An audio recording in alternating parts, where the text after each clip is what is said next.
بسم اللہ الرحمن الرحیم. سب سے پہلے میں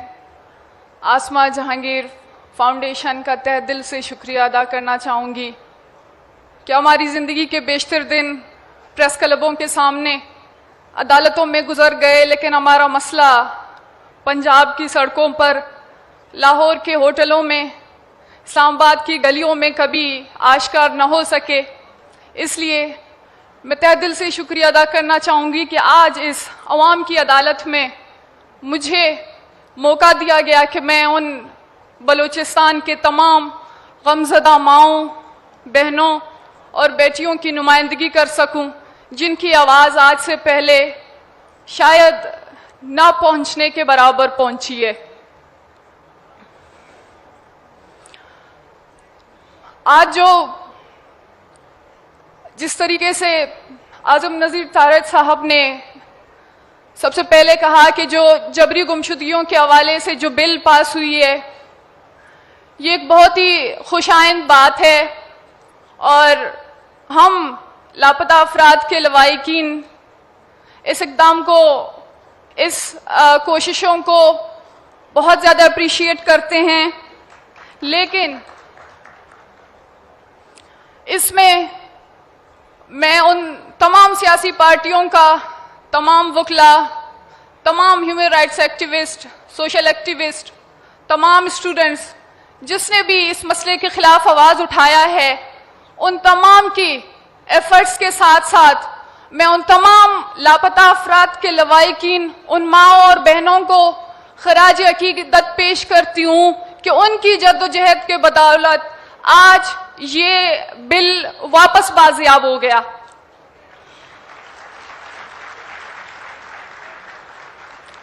لیکن مسئلہ یہ ہے کہ جس طرح ہمارے لوگ شک و شبہات کے بنا پر اٹھائے جاتے ہیں، 2 مہینے، 4 مہینے، 8 مہینے، 1 سال کے بعد جب وہ واپس آ جاتے ہیں تو جس طریقے سے وہ اپنی ذہنی توازن کھو بیٹھتے ہیں، جس انسانیت سوز اذیت سے گزر کر وہ جو ہے اپائج ہوتے ہیں، تو میں امید کرتی ہوں کہ یہ کمیشن بازیابی کے بعد اپائج نہ ہو، اس پر اچھے سے کام ہو، تاکہ جو ہم امیدیں لے کر آئے ہیں وہ اس مسئلے کو ایک انجام کی طرف لے کر جائے. بل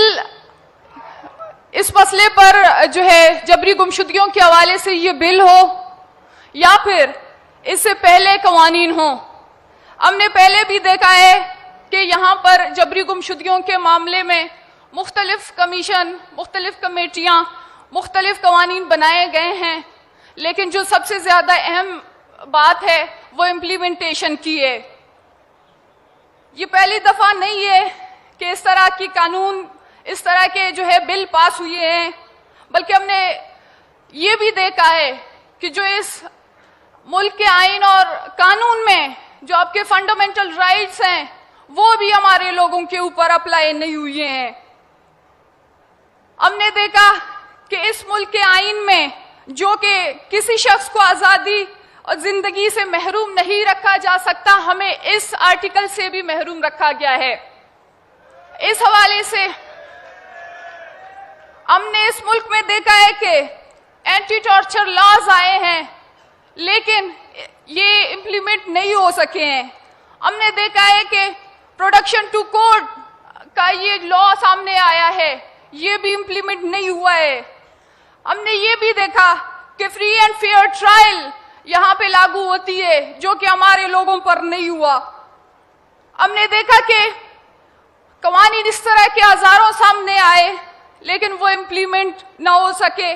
اور کبھی بھی ان کلپریٹس کو پنشمنٹ نہیں دی گئی جو کہ ان کے بنیادی اور جو کہ اس کے ذمہ وار ہیں، جن کو احتساب کی سب سے زیادہ ضرورت ہے. میں کچھ حقائق آپ کے سامنے پیش کروں گی جو کہ ماضی میں ہوتے آئے ہیں. 2010 میں جب آئی رحمان صاحب ججز کمیشن کی رپورٹ کو گورنمنٹ کی طرف سے ریکویسٹ کرتے ہیں کہ اس رپورٹ کو آپ پبلسائز کریں، جس میں بہت سارے فیکٹس اور بہت سے ایسے لوگ ہیں سیکیورٹی کے لوگ جس پر تمام کنٹروورسیز کلیئر ہوں گے، لیکن یہ اس مسئلے پر کوئی عمل درآمد نہ ہو سکی، اس مطالبہ کو نظر انداز کیا گیا۔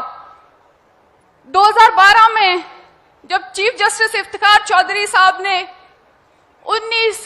ایف سی آفیشلز کو نامینیٹ کر کے جو 35 مسنگ پرسنز کی بازیابی کا حکم دیا، اس پر بھی کوئی عمل درآمد نہ ہو سکی۔ یہ ایک عدالت کی آرڈر تھی جس پر عمل درآمد نہ ہو سکا۔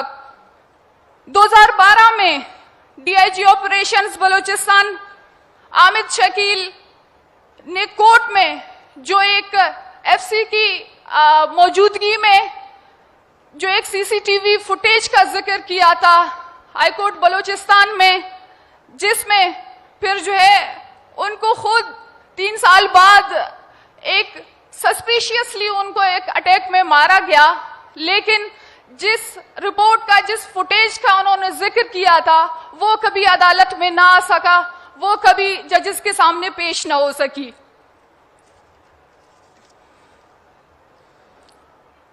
2010 میں ہم نے دیکھا کہ سپریم کورٹ کے احکامات جس میں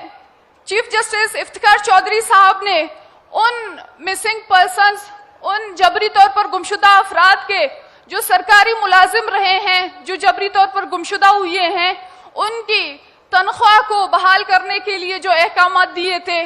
وہ بھی کبھی ان پر کوئی عمل درآمد سامنے نہیں آئی۔ تو اس بات سے واضح ہوتا ہے کہ جبری گمشدگیوں کا مسئلہ سب سے زیادہ جو اس وقت اس ملک کا جو سب سے اہم اور سنگین مسئلہ جانا جاتا ہے، اس پر ہم نے قوانین دیکھے ہیں لیکن قوانین پر کوئی عمل درآمد نہیں دیکھی ہے۔ جو اس وقت میں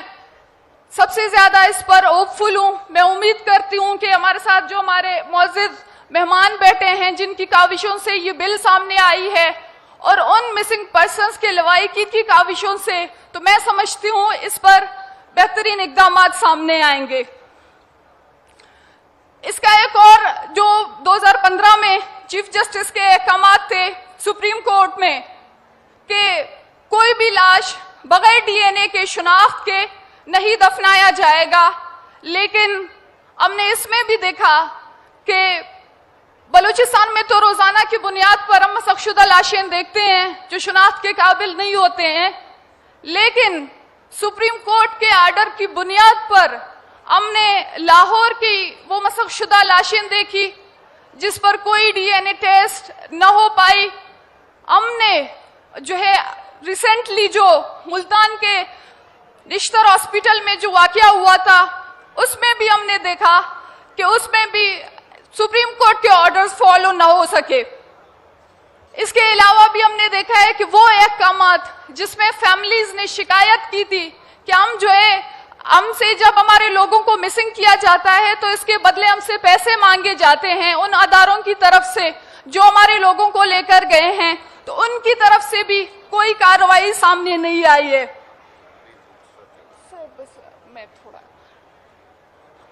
ابھی میں ریسنٹلی بات کروں گی فیک انکاؤنٹرز کے حوالے سے جو بلوچستان میں آئے دن ہوتے آ رہے ہیں۔ 40 دن پہلے جب ہماری ایک مذاکرات ہوئی تھی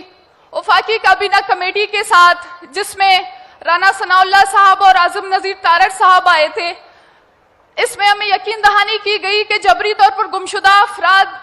اور یہ تسلسل اس کو ابھی دوبارہ ریپیٹ نہیں کیا جائے گا، اور خاص طور پر رانا ثناء اللہ صاحب نے اس مسئلے پر واضح الفاظ میں کہا کہ جعلی مقابلے اب سے نہیں ہوں گے۔ لیکن میں اس کے بعد اس جو ہے مذاکرات کے بعد 5 فیک انکاؤنٹرز ہوئے ہیں جس میں 18 کے قریب افراد مارے گئے ہیں۔ تو ہم سمجھتے ہیں کہ جو ہمارے پرامن مظاہرے ہیں، احتجاج ہیں، جو دھرنے ہیں، جو ہماری قانونی کارہ جوئی ہے، اس پر ریاست ہمیں یہ واضح طور پر بتا رہی ہے کہ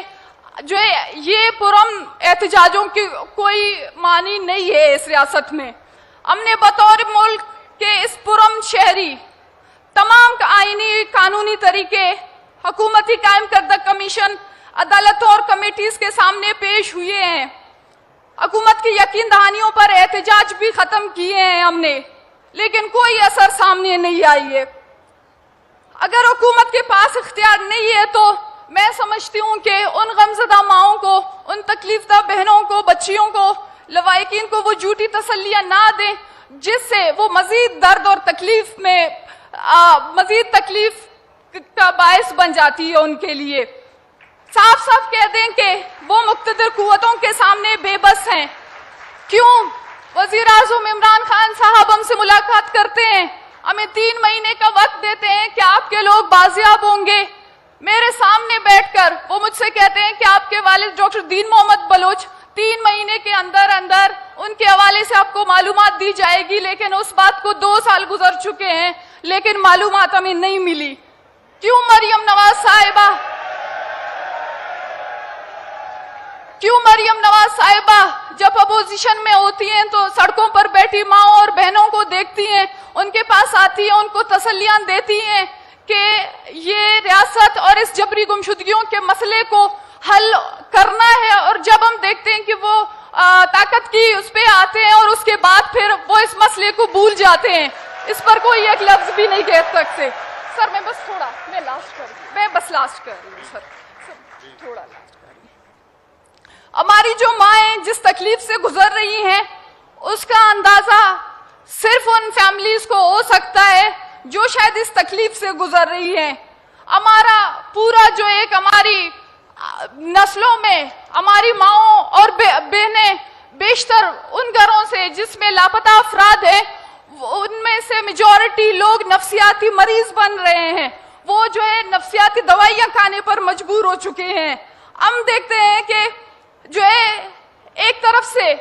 ہم وہ لوگ, ہم وہ فیملیز, وہ بچے, ہم وہ اوپریسڈ لوگ جب اس مسئلے پر آواز اٹھاتے ہیں تو ہمیں کہا جاتا ہے کہ آپ جو ہے دہشت گرد ہو, آپ غدار ہو, آپ اینٹی اسٹیٹ ہو. لیکن اسی ملک کی, اسی سرزمین کے دوسرے کونے میں جب ہم دیکھتے ہیں کہ اسی ملک کی بیٹیاں جب اس ظلم اور جبر کے خلاف آواز اٹھاتی ہیں تو انہیں نوبل پرائز ایوارڈ مل جاتی ہے. یہ دوگلا پالیسی کیوں؟ آپ کے بچے جب آکسفورڈ یونیورسٹی سے سرٹیفکیٹ لے رہے ہوتے ہیں, ہمارے بچے 2500 کلومیٹر کا سفر طے کر کے جب لاہور اور اسلام آباد پہنچتے ہیں تو ان کی ریشل پروفائلنگ ہوتی ہے, ان کے شلوار کے بیسس پر دیکھ کر ان کو وحشی قرار دی جاتی ہے. یہ کیوں؟ ہم نے ہمیشہ دیکھا کہ اس ریاست نے بلوچستان سے سوئی گیس اور سیندک سے سونا تو نکالا, لیکن ہم بلوچوں کو ہمیشہ گلی سڑی لاشیں دی دی. یہ دوگلا پالیسی کیوں؟ ہماری مائیں سسک کر جب مر رہی ہے اپنے گمشدہ بچوں کے لیے, اور آپ وہاں انہیں لاوارث طور پر قرار دے کر, لاوارث لاشیں قرار دے کر ہمارے سرزمین پر قبرستان آباد کر رہے ہیں. کیا آپ اس طرح بلوچستان کے مسئلے کو حل کرنا چاہتے ہیں؟ ملتان کے مسخ شدہ لاشیں گرانے والوں تک پولیس بھی نہیں پہنچی ہے, اور دوسرے دن میں دیکھتی ہوں کہ اسمگلنگ کے کیس میں گدھے عدالت پہنچ جاتے ہیں. کیا اس طریقے سے آپ بلوچستان کے مسئلے کو حل کرنا چاہتے ہیں؟ پاکستانی میڈیا جس میں ہم دیکھتے ہیں کہ ماوش حیات کے جوتے گم ہونے کی خبریں نشر ہوتی ہیں, لیکن روزانہ کی بنیاد پر درجنوں بلوچ بچے غائب ہوتے ہیں, اس پر ہم ایک سرخی تک نہیں دیکھتے ہیں. پھر بھی کہتے ہیں آپ بلوچ ناراض ہیں, پھر بھی آپ کہتے ہیں کہ آپ بلوچستان کے مسئلے کو حل کرنا چاہتے ہیں. موسلادھار بارش اور سیلابی ریلوں میں 50 دن بیٹھے مائیں سڑکوں پر بے ہوش ہو رہی تھی, اور دوسری دن ہم نے دیکھا کہ ہانیہ عامر کی وائپرز اپنے گھروں کی صفائی کے جو ہے خبریں نشر ہو رہی تھی. کیا یہ آپ کے ایکول سٹیزنز ہیں؟ سر بس لاسٹ ہے سر بس پلیز 2 منٹ پلیز. اچھا نہیں لگتا, میں آپ کو نہیں میں آپ خود چاہیے تھا نا, آپ ٹائم آف جی بس سر ویسے 15 منٹس کی ہے. بس کریں پلیز مہربانی کریں سر, بس یہ لاسٹ چھوڑ دیں sir please. Thank you very much. Samiuddin Baloch نے اپنا میں گزارش کروں گا جناب Shabbir Hussain Gagiani senior lawyer Peshawar high court سے کہ وہ تشریف لائیں اور اپنے خیالات کے. اب یہ ہے کہ قلت وقت کی وجہ سے میں درخواست گزار ہوں اپنے معزز مہمانوں سے کہ وہ ہم نے یہ 5:45 بجے تک سیشن کلوز کرنا ہے اور پھر کلوزنگ سیشن کی طرف جانا ہے. تھینک یو ویری مچ. بسم اللہ الرحمن الرحیم.